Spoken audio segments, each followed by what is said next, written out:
النهارده معانا هديه غاليه قوي. ياسمين عبد العزيز، ازيك يا سوسو؟ انت قلتي انا بحبه، ايه اللي حصل؟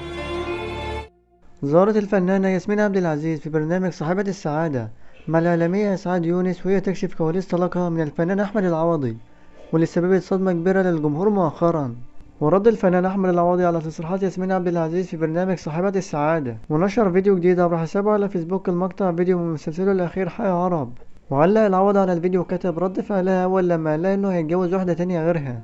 وربط الجمهور بين توقيت نشر فيديو ليلى العوضي وبين تصريحات طليقته ياسمين عبد العزيز في اللقاء.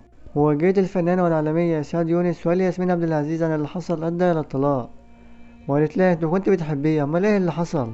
وكانت ياسمين عبد العزيز تغير من السؤال وما ردتش عليه، وغيرت الموضوع وقالت البني ادم لما بيكون مسؤول هو صغير مش بيكون عنده حرية موضحة ان هي تتعامل بإيجابية في الحياة ولا شيء بيأثر فيها. وقالت البني ادم طول ما هو ايجابي مهما حصل فيه الحياة بتكون حلوة. وانهت كلامها وقالت انا مركزة مع عيالي اوي واصحابهم.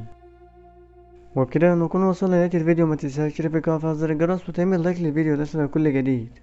والسلام عليكم ورحمة الله وبركاته.